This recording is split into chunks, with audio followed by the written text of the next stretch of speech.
On Valentine's night, I made a whole spread of dishes Laura loves. She didn't get home until late. As she walked in, something fun fell out of her bag, which she didn't bother explaining. Instead, she snapped at me. "We're an old married couple. Why celebrate Valentine's Day? Don't wake up our son." While she was in the shower, I sneaked a look at her phone. That's when I found out she had been on a date with our son's martial arts coach. The guy posted a kissing photo on his social media, but Laura's face wasn't visible. However, beneath the post, my son seemed upset, commenting multiple times. "How can you have a girlfriend?" Later that night, I heard a noise at the door. Laura came in, exhausted, while I was still sitting at the table. The food was cold, and the fresh flowers were wilted.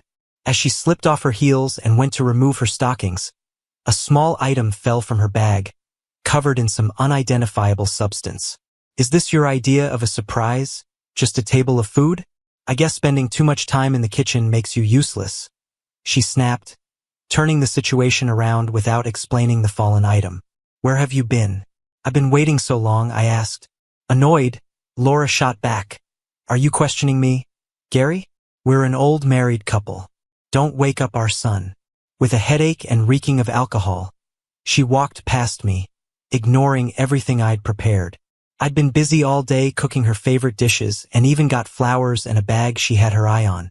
As she reached the stairs, she seemed to remember something, pulling out an old watch from her pocket. "Here, a gift for you. Stop playing around and acting jealous at your age." The watch was battered, clearly secondhand. Laura tossed it on the table and walked away. Angry and unable to hold back, I looked at her phone again while she showered. The latest message was to my son's coach, their conversation incredibly explicit. "Does he make you feel good? Be a good girl. Don't mention him, he never satisfies me. Being with him is just acting. You're way better." I accidentally opened the coach's profile and saw the kissing photo, along with a picture of a new watch. Laura must have given it to him. The old watch she gave me must have been his cast-off. What crushed me was my son's comment under the post, thinking the coach announced another relationship. "How can you have a girlfriend? Master, once a teacher, always a father. Will you be my dad?" My hand trembled uncontrollably. After calming down a bit, I recorded everything on my phone. I've given everything to this family. At the peak of my career, Laura convinced me to become a full-time cook because she didn't like eating out. During my free time, I tutored our son, which became a reason for him to resent me. He'd complain I only knew how to make him study, whereas his coach was better. He was tired of me. After her shower, Laura changed into pajamas, covering herself fully. She had complained to the coach before, saying even a touch from me made her sick, and she'd shower multiple times because of it. "Let's get divorced, Laura." "Divorce? Are you making a fuss just because I didn't spend Valentine's Day with you? When did you become so unreasonable?" Her eyes flashed with mockery. "You're over 30, almost outcast by society. Without our marriage, how will you survive?" She started criticizing me. My heart hurt, and I struggled to breathe. "Yes, I'm that useless. So what's stopping you from divorcing? Fine, if you want a divorce, you leave with nothing.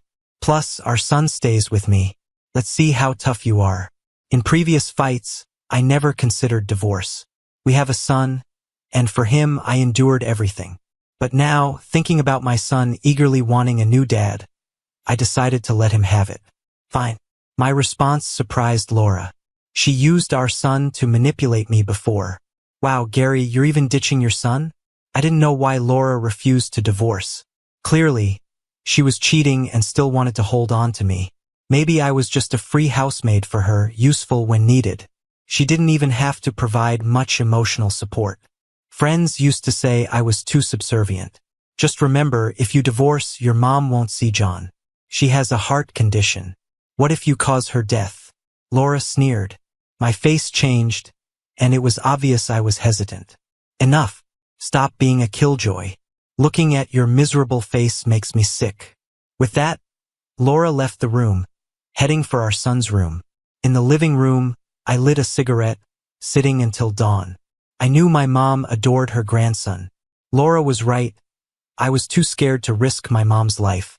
The next afternoon, Laura texted saying she'd be working late, asking me to pick up our son from martial arts class. As I arrived, I saw Laura with our son and the coach, looking like a happy family of 3. "Master, do you want a wife?" "This is my mom, I wasn't lying.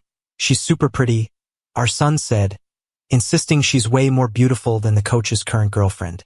Laura and the coach exchanged a knowing glance and smiled secretly. "Silly kid, don't say things like that. What if your dad gets jealous again?" She gently scolded our son, but couldn't hide her joy. I started to walk away but was called back by the coach. "Gary, no misunderstanding. Kids just talk nonsense," he said. "Okay." I moved to take my son's hand, but he avoided me, eyes full of disdain. "All right, quit looking so defeated. Tomorrow's the weekend. Take John to his grandma's," Laura said, smiling and nodding at the coach as if nothing happened. But my son clung to the coach's hand, unwilling to let go. I knew he always wanted a strong father figure, someone who was the opposite of me. There were a few times he hinted that I should start lifting weights. He said all his friends' dads are strong. At the school sports day, I went all out and came in second. My son thought I was useless and didn't come up on stage with me to get the award. This guy has always been what he dreams of in a dad. When he wanted money to play video games, I wouldn't give it to him, but the coach did. At school, my son tripped and blamed it on a classmate next to him. It was this coach who rushed to school, pushed the classmate against the wall, and demanded an apology. My son said he loved dads with a sense of justice. To him, the coach is a big hero. On the way to my mom's house, Laura got a call. "How could you be so careless? I'll go to the hospital to see you." Laura looked at me hesitantly and said her friend had acute pancreatitis and she needed to visit. I decided to go with Mom. "I'll go too," I said quickly. "It's pretty serious. We should check on her." But Laura got nervous for a moment, insisting there was no need and I should go pick up my mom first. "John can come with me," I suggested, saying that Grandma missed him. But my son resisted. "I'm not going to Grandma's. Last time, she got mad at me for eating a few popsicles." He still held a grudge about being scolded over popsicles. It was exhausting. I didn't push it. I planned to discuss the divorce with my mom. She missed her grandson and insisted on staying over for a night. I couldn't bring myself to interrupt her or make her uncomfortable. She's gotten older, a bit hunched over, and her health checkups are unstable. On the way home, we passed by a bustling outdoor competition happening at the mall entrance nearby. It was a pull-up contest with all the dads participating. Whoever did the most was the champion. My mom rubbed her eyes in surprise, pointing excitedly at Laura and our son. "There they are, Laura and little John. How nice." She was happy to see them. My heart sank as I spotted the martial arts coach doing pull-ups. Wasn't Laura going to the hospital? At a mere phone call from this guy, she left my mom hanging. My eyes stung and my stomach churned. I didn't want my mom to know this. She wouldn't be able to take it. "Mom, you've had a long car ride. Go home and rest. I'll have Laura bring John back later," I said, trying to sound casual. But John's voice rose. "Go, Dad. You can do it. We're going to win. Dad." My son kept cheering, and I was ready to take my mom away when she asked, confused, "What, Dad?" I thought about lying, but I couldn't get the words out. "Tasted like blood." Laura was really smug. The martial arts coach won, and she rushed over to him, throwing herself into his arms for everyone to see. She was basically saying, "Check out my man. Isn't he great? I got John first place, and the prize is his favorite Ultraman. Don't I deserve a reward?" The man urged Laura to kiss him in front of everyone, and my mom clutched her chest in anger. We watched Laura rise up on her toes to kiss the man's cheek as the crowd erupted. My mom staggered towards them. "Gary, your wife and son are acting like this with another man? How can you stand there? Explain it to me right now." On our way over, my son went on stage to claim the award, full of pride. Without me in the picture, he was over the moon. "I want to thank Mommy, thank my dad. Without him, I wouldn't have gotten this prize." He hesitated, "And there's one more thing I want." He didn't finish because my mom fainted. "Mom, please don't scare me. I held her as we rushed to the hospital. My mom, clutching my hand, spoke all the way. John is our family's child. How could he call someone else daddy? She looked pale and sickly. I sighed, not wanting to make my mom worse. I lied, it's his coach. In martial arts, masters are like parents. He's just joking. That's not okay. My mom cried, you need to teach him properly. John's still young. I nodded to everything. I was really scared for her. Just before she was rushed in for emergency care, she told me marriage takes work. Talk to Laura, she urged, people make mistakes. She just got a little lost. I stood anxiously outside the emergency room, calling Laura. She didn't answer. Come on, stop pushing. Your mom was just asking to stay over. Why say she's in the hospital now? Make up something better, she replied. She actually thought I'd curse my own mom. I sent her pictures of the critical condition report and everything. Laura didn't come, but that night I saw a post on her social media. She and that man had taken our son out for fun. The post got hidden quickly. My mom made it through, but she's still not out of danger. Her mental state is frail. She dozed off and then woke up in shock, speaking softly like it took all her strength.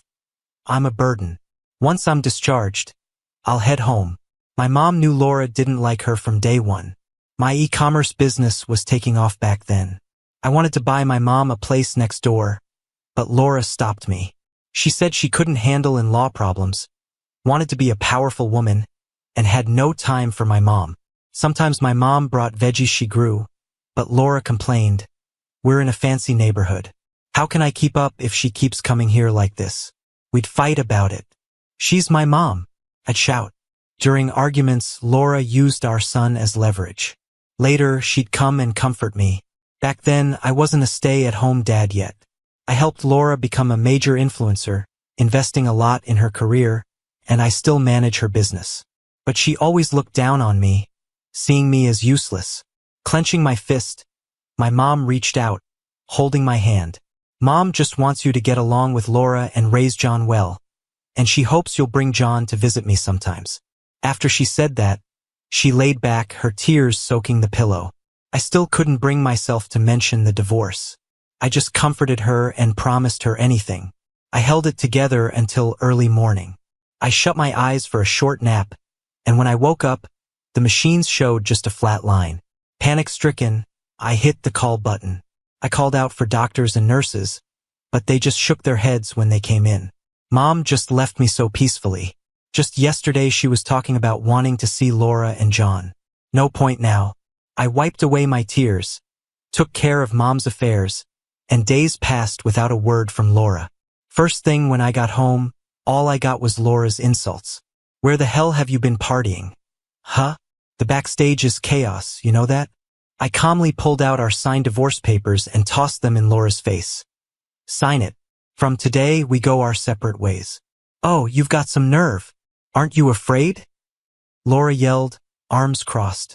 Little hickeys still all over her neck. No shame at all.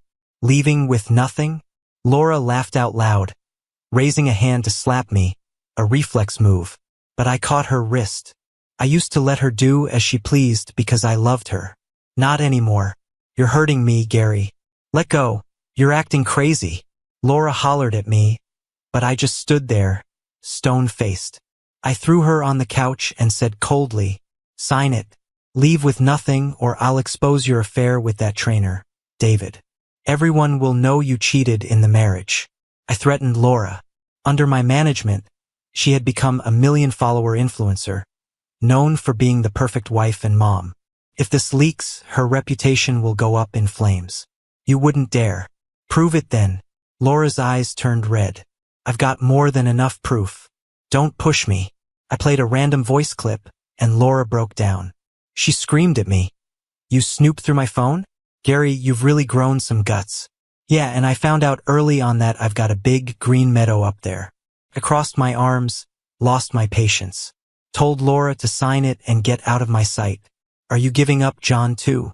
He's your son. Laura tried using our son to get through to me, afraid I'd do something to ruin her. But it didn't work. Take him and get out. Sign. Take your precious son. Didn't he always want David to be his dad? Go for it. As soon as I said it, Laura pointed at me. Gary, I was so wrong about you. You've got such a tiny heart. Our shouting match drew John from upstairs. I failed as a man, became a stay-at-home dad, raised a thankless son. Mom, you don't need to put up with this for me. If you want a divorce, then do it. Let's go find David. My son talked like he was Laura's toughest supporter. It's like I became numb, realizing his true feelings. I was already at peace with it. Dad, this is the last time I call you that. Hope you don't regret today. My son told me with gritted teeth. He said if I had regrets, he wouldn't come back. I sat calmly. Go ahead. I had them and everything they owned thrown out. Laura didn't want to leave empty-handed, but fear stopped her from defying me. Thought her as a millionaire influencer, she'd be fine making money. Before leaving, Laura yelled, I fed all that money to the dogs. What an idiot. I built her public image and account. It's my property. She thinks it's all her face work. Once her main account was down, Laura opened a small one and worked hard to draw followers, while subtly crying about her situation, talking about how she got screwed over. No idea where she got the gossip from. Looking at the comments cursing me on her big account, saying Laura was unlucky to marry a jerk. I scrolled through my phone, read a lot, but the internet hate didn't bother me. Making a living online means playing the info gap. Laura thought she'd won, thinking she'd reclaim her big account. She and our son went looking for David. Outside the martial arts studio, John ran up with excitement. Dad, Mom got divorced. You guys can be together now. You can be my dad. John's eyes sparkled, but David looked grim. He dragged John to the side. Stop talking nonsense. I'm not your dad, kid. Laura came up from behind John, dressed sexy with stilettos and heavy makeup. But she's not getting any younger. John's right. I'm divorced, David, Laura whispered. No obstacles for them now. But David looked like he was in boiling water. Not happy. No more sneaking around needed. Behind, a young voice asked, David? Who's the cougar now? A young woman popped her head out, teasing, hugging David's arm, throwing Laura a challenging look. Laura's face turned ghostly white. She looked at David, stammering awkwardly. Who is she? The young girl chuckled softly. Another cougar crushing on you, huh? Or a married one? I'm telling you, David's mine, back off. Laura seethed, keeping her composure for the public eye. I just came back. This studio's owned by my family, didn't know. Did you? Yup. She's my fiancée. Wedding soon. This is Laura, John's mom. Right after David finished introducing himself, a kid who had been quiet the whole time suddenly dashed over and bit a little girl's wrist hard.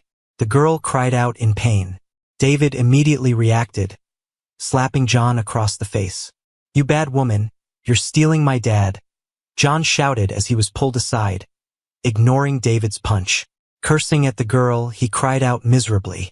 David yelled, joking around is one thing, but don't talk nonsense in front of my fiancé. John felt wronged, but thankfully, Laura stepped in to stop him. Sorry, that's my son. I'm really sorry. Let me take you to the hospital. No need like a wild dog. Don't know how they raise their kids, someone remarked.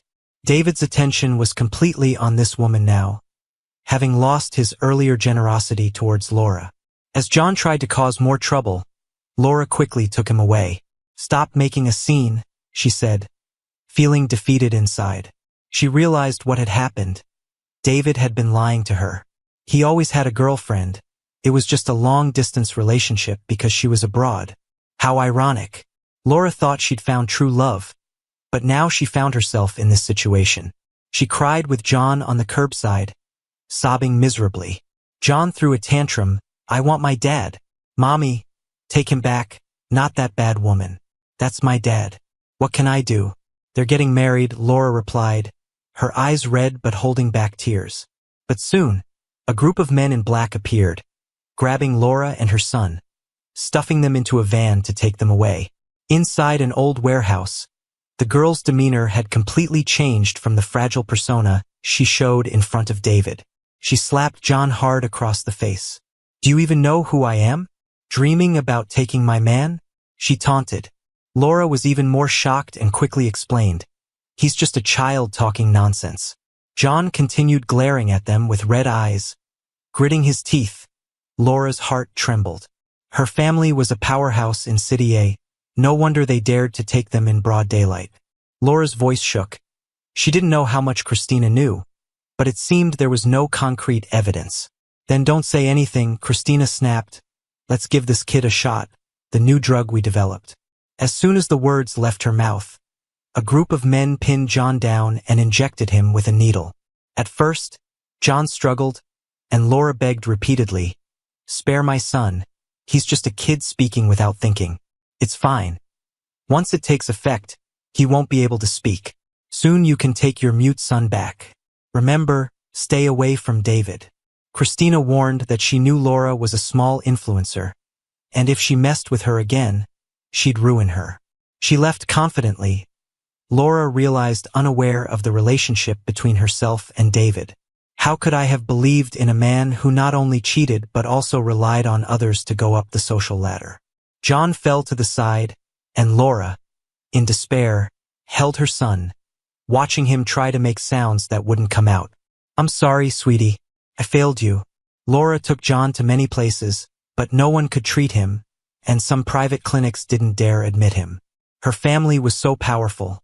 No one dared help. Laura turned to the internet, crying with her son in a live stream. She dared not accuse Christina or say David's name, just venting her anger. The more she talked, the more emotional she got, seeing more and more people join the stream, thinking she had succeeded in swaying public opinion. With over 100,000 viewers, Laura felt triumphant, building her account quickly. How shameless to be the other woman, no, a mutual one. A scummy couple still brave enough to cry online. Isn't that the coach Christina's boyfriend? The streamer should just come clean and think about escaping. Is it that exciting? So shameless. Still trying to incite online attacks. Want to use us to attack your husband? Line after line, Laura realized something was wrong and quickly ended the stream, checking her phone. She saw that photos of every date she'd had with David over the past year had been posted online, all in high definition, very compromising. Her blood boiled, and her first thought was me. She called, venting a stream of accusations. "It's you, right? Gary, you sneaky bastard. Didn't you say?" Too many dirty deeds under her belt. If it weren't for seeing those photos, I wouldn't have known how cheated I'd been. Not just by David, but several men. Laura, you're truly shameless. Of course, I'd never do something like this. It's illegal and unnecessary over someone like Laura. But Laura acted like a mad dog hysterically. "If not you, then who? You used to threaten me with these photos. You want me dead. I know it, but do you understand?" Laura said coldly, "Christina, she's a crazy woman. If she knows this, she'll kill me and John. John's your son. Do you want him dead?" I stayed calm, remembering how they drove my mom to her death, and how John called another man dad. "He's not my son. We signed an agreement. Didn't he want to call David dad?" Laura gritted her teeth, still trying to deny it. "That was just a child's joke." I laughed. "Was it or not? You know best. You two have nothing to do with me anymore. Anyone who drove my mom to her death deserves to rot in hell." I restrained myself, while Laura was stunned. "She's really dead? No wonder she hasn't been asking to see John." Laura was nonchalant, only mildly surprised, showing no real emotion. Why did I love this woman so deeply back then? The old Laura was just too good at acting. Before we got married, Laura would come to my house with gifts, saying she could bring my mom to live with us. Back then, I was thrilled, thought I was lucky to have met such a perfect woman. After we got the marriage certificate, Laura changed. After the wedding, she held me even tighter, and once we had a child, I felt like she wanted my mom to be her nanny. Memories flashed through my mind. Call the cops if you want. But Laura, instead of questioning me about this, why not think about how you'll wrap things up? What are you happy about, Gary? Laura's lost it. That's your son, you know.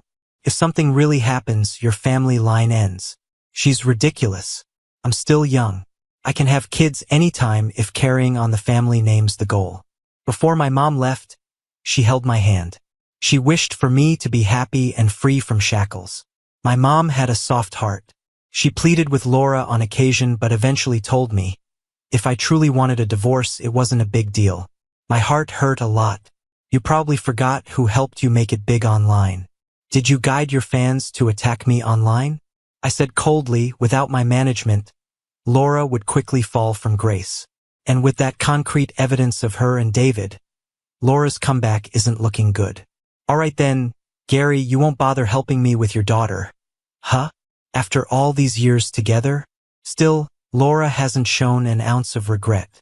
Then wait until I have your son call another man dad. It's not like he hasn't before. I chuckled, not caring. If he wants to have 100 dads, it's got nothing to do with me, Laura. Watch and see. This is just the first gift I'm giving her. I didn't expose all of this, but with a tip-off to Christina, the people around her quickly sniffed out the trouble. David, the bold cheater, thought with Christina overseas he had free reign. His meet-ups with Laura were blatantly public. He made no effort to hide from anyone. They even spent holidays and birthdays together. They're the real couple, huh? Laura went to discuss matters with David.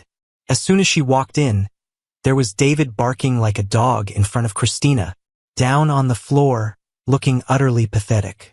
Believe me, it was who seduced me. She got me drunk on purpose. David tried to extricate himself, desperately throwing dirt on Laura. What are you talking about? You're the one who pursued me. Laura lashed out. You DM'd my alt from backstage, saying you liked me for a long time. You even sent those pics, tempting me into cheating. They tore into each other, barking dogs fighting to a heap in no time. Christina sat nearby, perfectly calm. Filthy things have to be removed, don't they? David? David started trembling all over. He lived off Christina, would toss away his dignity before her. He understood Christina's temperament well, knew exactly what her words implied. David trembled head to toe. Christina silently directed her men to hold David down. Previously, I might have dealt with some flings, but you really went ahead and slept with someone? I despise homewreckers the most. Christina looked on, listening to David's screams. His groin soaked with blood. Laura collapsed to her knees in terror. She'd been scared witless, unable to speak. The woman suddenly raised her head. Laura seems itchy too, doesn't she? Go on, pick some tools for Laura to use. In an instant, Christina's gaze turned icy. There was no way she'd let them off easily. I was indeed using someone else's blade here. Their social standing won't let David and Laura rise again. John ran in from outside. Laura wasn't allowing him over initially, fearing something might happen. But waiting endlessly for his mom, John came in anyway. John was speechless, already mute, but Christina wasn't one for mercy. You like calling other men daddy, you little brat? All right, I'll find you plenty more dads. With a glance from Christina, Laura was taken away by subordinates, terrified, urinating herself, not realizing mere infidelity would come to this. Laura was handed to an old man, and John was sent along too. This was the new family I arranged for Laura. Please, Christina, spare me. Laura begged, knocking her head repeatedly. I really understand now. Not enough, nowhere near enough. Another year passed, my mom's death anniversary. I went to her grave with her favorite flowers. I didn't speak. She must see from the heavens. It's not that I abandoned John. He gave up on me first. Later, I visited Laura. She no longer had that youthful polish, the urban grace she once did. Her hair a mess, eyes sunken, skeletal frame. Locked in a thatched hut, eating, drinking, urinating in there as well. I saw the husband Christina set her up with. An old man, yet strong, scarred face, muscular. John's beloved strong papa. But if John missteps, he gets a thorough beating. John cried until his tears dried up. Seeing me, he ran out weeping, trying to follow. But poor kid, words eluded him. I wonder if John ever regretted. Wonder if Laura ever felt remorse. After all, they made their choices. I still hustle on the internet, push some top streamers, life's pretty calm. I had been searching for David numerous times, wanting to see such a scoundrel's fate, but kept hitting dead ends. The guy seemed to vanish into thin air. Some said Christina dealt with him secretly. Others claimed she abandoned him after the incident and he left out of shame. Rain fell gently, then heavier, as I headed from my mom's grave under an umbrella. Laura's account back-end still had fans cursing me, even when the full truth was out. Many stuck by her side. They said Laura was innocent, that she'd been framed. When Christina showed up, they started blaming it all on greed and spouted conspiracy theories. 3 years later, I happened to run into Laura at the hospital. At first, I didn't even recognize her. She was crying so hard, holding a blood-soaked John in her arms. Her voice had changed. It wasn't that sweet, soft tone anymore. It was raspy. "My baby, wake up, look at mommy." Laura screamed desperately, but John wouldn't wake up. Her eyes were frighteningly cold. "Gary, aren't you heartbroken seeing your son gone? Does it hurt?" "Yeah, it does. After all, I raised that kid. Every night, I'm hit with the sadness. I'm mad at myself for being useless, and I resent Laura. But I've come to terms with what's happened. What did John do wrong? He was just a kid." "Yeah, just a kid," I replied coldly. But he was still pointing a knife at me. "Laura, don't you see your mistakes now? After the divorce, you changed his name. He's not John now, he's Ken." I knew about all of this, but I didn't want to argue with Laura. She murmured softly, "I truly messed up. I hurt you, I cheated when I got lonely, betrayed you, and now I'm paying for it. Why does my baby have to pay for it?" Laura kept wailing and nearly fainted from crying. I found out that David had shown up. He found Laura when that old man was out. David was furious at Laura, said she ruined his rich dreams, and came at her with a knife. But unexpectedly, the kid jumped in to save Laura. David ended up committing murder. He was broken, staring at the bloody mess, clueless about what to do next. Laura grabbed a nearby shovel, ready to take David down with her. Listening to this was just mind-boggling. Is this the thrill they were chasing with their affair? One chaotic mess after another. Laura's alive, but from now on, she has nothing and will live on with guilt. She felt no remorse over my mom's death, but now her own kid is gone. Only now Laura starts rethinking her choices. She says she shouldn't have been so restless, shouldn't have gotten involved with David. None of it matters now, Laura. There's a long road ahead. David will spend his life in prison, and you'll be trapped in your own emotional prison. Your shackles, you'll carry them with you. I won't let you live in peace. You shouldn't even think about peace. Another day, I had an appointment with my therapist, and I ended up falling asleep at his office. In my dreams, I saw my mom again, running after a little kid, afraid he might trip. She said, "Slow down, sweetie. My mom was kind her whole life, always good to others, all because of me. I wish this beautiful dream would never end."